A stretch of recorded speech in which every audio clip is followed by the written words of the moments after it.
E aí, pessoal, tudo bem com vocês? Aqui quem fala é o Davi. Agora eu te resolvi mais um exercício e diz assim: sem construir gráficos, descubra os pontos em que as retas, gráficos das funções abaixo, cortam os eixos x e y. Se você está na dúvida de como que constrói isso sem usar gráfico, eu vou ter que construir um gráfico aqui para poder te mostrar, certo? Então, esse aqui é o meu eixo. Aqui vai ser a resolução da questão. Então, vamos colocar aqui, solução. Aqui a gente vai ter o eixo y e a gente vai ter o eixo x, certo? O que é a nossa função afim? A nossa função afim, ela vai ser uma reta, certo? Ela vai ser uma reta assim se ela for decrescente e ela será uma reta assim se ela for crescente. Eu vou pegar essa daqui que já serve de exemplo. O que é esse ponto aqui? Esse ponto aqui é o ponto em que ela cruza o eixo x, certo? Então aqui a gente tem x sendo um valor qualquer x e y sendo um valor zero. Já esse ponto aqui é o ponto em que a nossa função cruza o eixo y, então ela vai ter um valor y, ela vai ter um valor x igual a zero e um valor y qualquer aqui. Quando que a minha reta ela cruza o eixo x? Ela cruza o eixo x quando eu tenho f de x a gente já viu que é igual ao valor de y, certo? Quando esse valor é igual a zero. Então, a gente vai escrever aqui, ó, eixo x, a gente vai fazer o quê? A gente vai fazer f de x igual a zero. E para o eixo y, a gente vai fazer... Bom, se você dar uma olhada aqui, a gente tem o ponto 0 e y, certo? O que a gente vai calcular aqui? A gente vai calcular f de zero, porque o meu x aqui vale zero. E f de zero é igual ao coeficiente b. Isso aqui não é difícil de ver, né, pessoal? Se a gente tem uma função do tipo f de x igual a ax mais b, e no lugar do seu valor x, você coloca o valor zero, ou seja, você está calculando o f de zero, esse a aqui fica zero, você pode até apagar ele se quiser, porque f de zero é zero mais b, que é igual a b, certo? Zero é o elemento neutro da adição, ou seja, a gente pode simplificar isso daqui como sendo f de zero igual a b. Agora, como que a gente calcula o eixo y, então? A gente vai fazer f de zero é igual ao coeficiente b.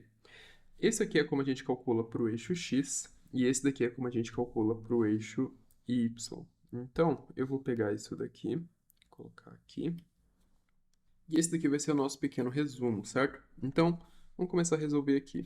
Para a letra A, a gente vai ter o quê? f de x igual a x menos 5. Então, a gente vai calcular o eixo x, e para calcular o eixo x, a gente faz f de x é igual a zero. Quem é f de x? f de x é x menos 5. Isso igual a zero. Ou seja, a gente vai ter x igual a 5. Então, portanto, ela cruza o eixo x aqui no ponto x igual a 5, y igual a zero. Quando ela cruza o ponto, um ponto x qualquer e um ponto y igual a zero. E aí a gente calcula o eixo y. Quando que ela cruza o eixo y? No ponto f de zero, que é igual ao coeficiente b. A gente sabe que o coeficiente b é o número aqui que não acompanha o x, a variável, certo?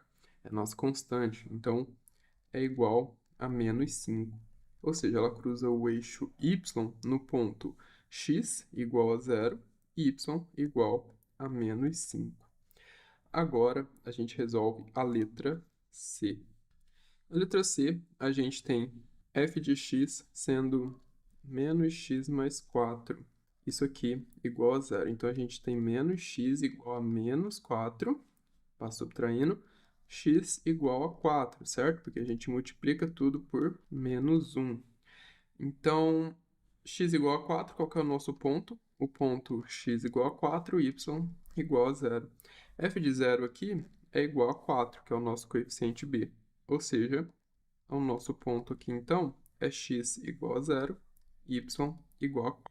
Agora, na letra D, a gente tem o eixo x. Para o eixo x, a gente vai ter que fazer menos 2x igual a zero. Isso aqui vai ficar como? Vai ficar x igual a zero dividido por menos 2. Não vai colocar aqui que, sei lá, vai colocar aqui aquele sinalzinho que vocês gostam de colocar, às vezes, de não existe. Não tem nada a ver, não pode nem usar isso daqui dessa forma. Que o que vocês acabou de fazer aqui, isso aqui tá errado, tá? Se usar desse jeito. E o que você vai fazer aqui é colocar zero, porque zero dividido por qualquer outro número é zero. Agora, menos 2 dividido por zero, isso daqui é uma indeterminação matemática. Então, você coloca aqui que não tem solução. Nesse caso aqui. Nos demais casos, tem solução sim. Então, x igual a zero. Portanto, o nosso ponto aqui é x igual a zero, y igual a zero, porque aqui a gente não tem nada, mas a gente tem zero, que é o elemento neutro da adição. Então, a gente tem menos 2x mais zero. X igual a zero e y igual a zero também, que é o ponto em que ele cruza. E aqui, f de zero é o coeficiente b, que é zero, então, portanto, o ponto aqui também é 0, 0. Ou seja, é um gráfico que passa pela origem do plano cartesiano, tá?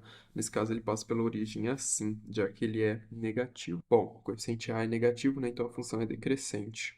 Por que eu coloquei letra D aqui, sendo que eu estava resolvendo a letra C? Eu inverti, né? Mas enfim, eu acredito que não deu problema aí não para vocês, né? Ficou tudo certo. Deve ter colocado letra C onde era a letra B. Então, agora sim, a letra D, a gente tem 1 sobre 2 que multiplica x menos 1, certo? Isso aqui igual a zero. Então, isso aqui fica 1 sobre 2 que multiplica x igual a 1. A gente pode colocar esse sinal para poder escrever na mesma linha. E vai ficar como? Vai ficar x igual a 1. A gente coloca um 1 aqui, que é esse 1 que está aqui desse lado, dividido por 1 sobre 2, certo? Aqui a gente tem uma fração, 1 sobre 1. E você pode multiplicar o numerador com o denominador e o denominador com o numerador. Isso daqui vai ficar como? Vai ficar 1 vezes 2, que é 2, dividido por 1. 2 sobre 1 é o mesmo que 2. Então, o nosso ponto aqui é o ponto x igual a 2, y igual a 0. E aqui f de 0 é igual a menos 1. Então, a gente tem o ponto x igual a 0, y igual a menos 1. E é isso para esse exercício, pessoal. A gente se vê nas próximas resoluções. Fiquem com Deus e até mais.